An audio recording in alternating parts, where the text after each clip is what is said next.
Welcome to our YouTube channel. Today, we bring you a story full of surprises and hidden angles that few people know about. Don't leave just yet. Just when you think you've figured it all out, there are fascinating and meaningful details waiting for you at the end of the video. Let's explore together and uncover the special message this video has for you. Are you ready? Let's get started. In the autumn of that fateful year, Samuel Bellamy made a momentous decision to leave behind the grassy shores and lively taverns of Cape Cod. The townsfolk would later recount his bittersweet farewell to the young and lovely Mary Hallett, his beloved, to whom he vowed to return. While some dismiss such romantic tales as mere legend, the truth remains.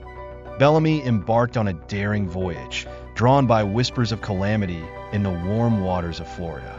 Spain's insatiable appetite for wealth had led to the regular shipment of treasures from its colonies, loaded onto massive, heavily armed galleons.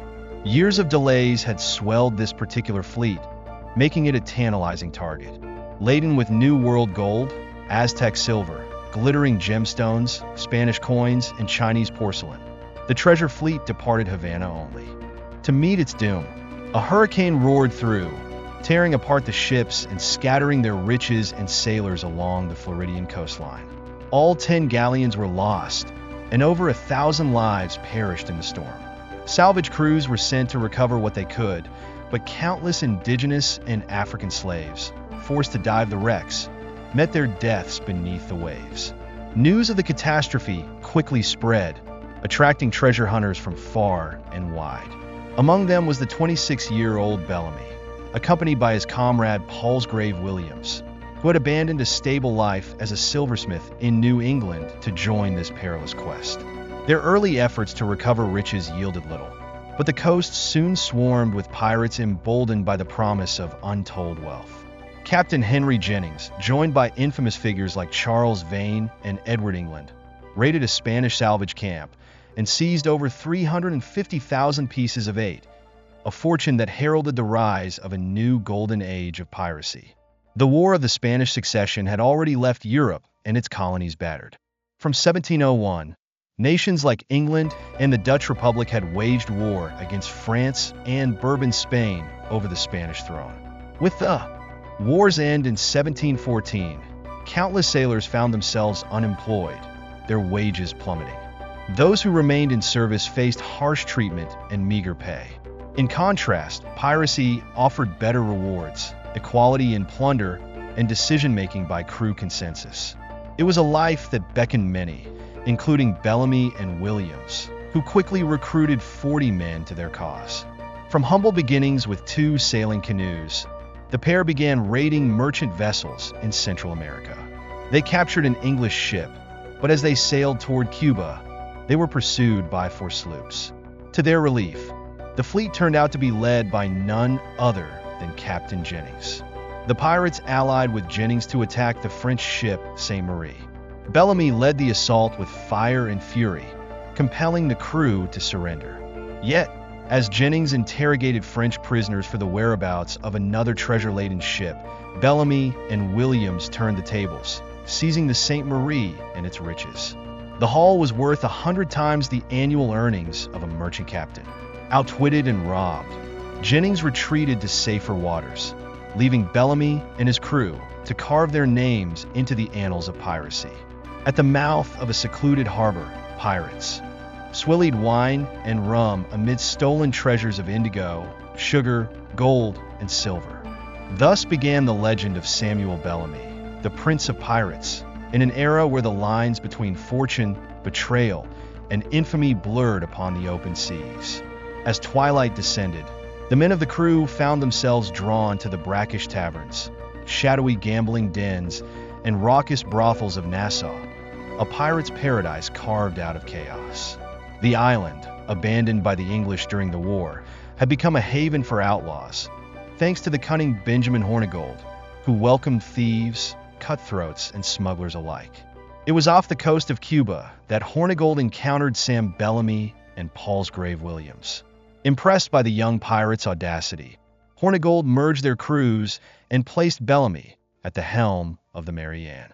The infamous French pirate Olivier Levasseur, known as Le Buzz or the Buzzard, soon joined them, forming a fearsome trio that terrorized the seas under Hornigold's leadership. For weeks, the three ships prowled the waters, amassing treasure, until Hornigold departed for Nassau to repair his failing vessel.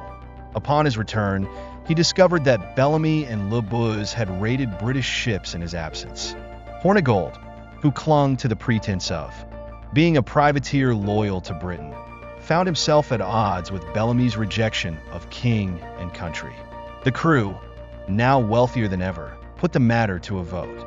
Bellamy was elected captain, and Hornigold, along with his loyalists, including the bold Edward Thatch, was cast out. Bellamy, alongside Le Buzz and Williams, continued their ruthless plundering, eventually replacing the Marianne with a new flagship and passing the older vessel to Williams. They sailed south, resting on a remote South American island to make repairs and revel in their spoils. Le Buzz eventually parted ways amicably, and Bellamy and Williams journeyed to the Virgin Islands, where they rescued castaway French pirates and added them to their ranks. Their crew, already bolstered by sailors from captured ships, included volunteers and those coerced under the threat of death. Carpenters, surgeons, and other skilled individuals were forced into service, with severe punishment for any attempted escape. Bellamy sought a ship capable of dominance, and his sights fell upon the Witta Galley. Once a slave ship named for the African kingdom of Witta, it had just delivered its human cargo to Jamaica and was laden with riches, sugar, indigo, silver, and gold. Bellamy and Williams pursued the Witta relentlessly, their black flags emblazoned with death's head and crossbones. When the ship surrendered after a brief resistance, Bellamy claimed it as his flagship, adding 10 guns and granting its captain a lesser vessel. The Witta's diverse crew reflected the pirates' world. Dutch, Irish, Scottish, Swedish, African freedmen, runaway slaves, an indigenous American, and even a boy of 9 or 10 who had begged to join. They dressed flamboyantly, their fearsome reputation spreading across the seas. One British colonial governor, aware of Bellamy's proximity, confessed his hesitation to act. "I would have gone, but had an account that Bellamy's ships were still among these islands. For that reason, and that alone, I durst not venture down." Bellamy's exploits carried him north along the coast of British America, preying on merchant vessels. Among his victims was Captain Beer, whose ship was burned by Bellamy's crew despite his personal objections. Apologizing to Beer, Bellamy declared, "Damn my blood, I'm sorry they won't let you have your sloop again, for I scorn to do anyone harm unless it benefits me." Yet his tone soon darkened. "Damn ye, you are a sneaking puppy, and so are all those who submit to laws made by rich men for their own security." Fear, fortune, and infamy followed Bellamy's path, cementing his legacy as the Prince of Pirates. They condemn us as villains, yet the only true difference between us and them is this: they rob the poor under the guise of law, while we plunder the rich with nothing but our courage as our shield. After burning Captain Beer's ship, Williams took him to Block Island, where Williams intended to visit family. He and Bellamy agreed to reunite along the rugged shores of eastern Massachusetts, then considered part of Maine. Bellamy, however, first steered the Witta Galley toward Cape Cod in late April 1717 to resupply and perhaps catch a fleeting glimpse of Mary Hallett. A dense fog clung to the coastline, shrouding its danger. Along the way, Bellamy had divided his captured crews among 3 commandeered ships. But as night fell, a violent storm descended. Winds howled, rain lashed the deck, and chaos consumed the fleet. The Witta's anchors dragged uselessly, and Bellamy's shouts to drop them were lost in the tempest. The ship was driven aground, its masts snapping like a brittle twig. Cannons tore free, crushing men beneath their weight. Waves ripped sailors from the deck and shattered the hull. Over 100 souls, along with the Witta Galley, were claimed by the sea. Only 2 sailors survived that fateful night, washing ashore battered but alive. One of Bellamy's other captured vessels also ran aground, and 7 of its crew were captured, joining the Witta survivors. Williams, oblivious to the disaster, continued patrolling the Maine coast, awaiting Bellamy's arrival. Weeks later, he ventured to Cape Cod and learned the devastating truth. His comrade and friend, Sam Bellamy, was dead. Among the captured survivors, 2 carpenters escaped the noose, their forced conscription into piracy saving them. The indigenous pilot of the Witta, hailing from Central America, likely faced a cruel fate in slavery. The remaining 6 were left to languish in their cells, with whispers of vengeance from pirates like Edward Thatch, now the infamous Blackbeard, offering fleeting hope. Yet no rescue came. Instead, they were visited by Cotton Mather, the same Puritan minister notorious for his role in the Salem witch trials. Mather urged the condemned men to seek divine forgiveness and ultimately accompanied them to the gallows, where he witnessed their grim end of their deaths. He wrote coldly, "With such madness, go to the dead." Behold, reader, the end of piracy.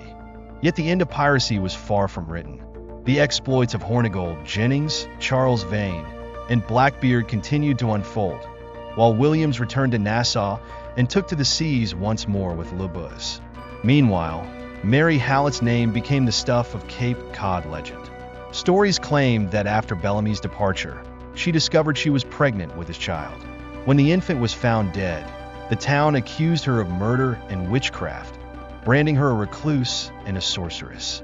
In whispered tales, she conjured storms to wreck passing ships, earning the title Witch of Wellfleet. Whatever the truth of these dark fables, there was indeed a Mary Hallett of Cape Cod who died in 1751, unmarried and childless.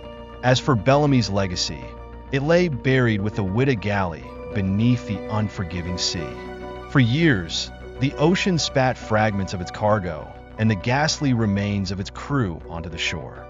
Yet the ship's final resting place remained hidden until 1984, when it was rediscovered. Since then, artifacts, cannons, clothing, coins, and even bone fragments have been reclaimed from the depths, piecing together the tragic end of the pirate lord Sam Bellamy. Thank you for taking the time to watch today's video. If you found this story interesting and meaningful, don't forget to hit like, subscribe to the channel, and turn on the notification bell so you won't miss any exciting content coming up. Leave a comment to share your thoughts. We're eager to hear from you. See you in the upcoming videos with more unique and meaningful stories. Stay with us.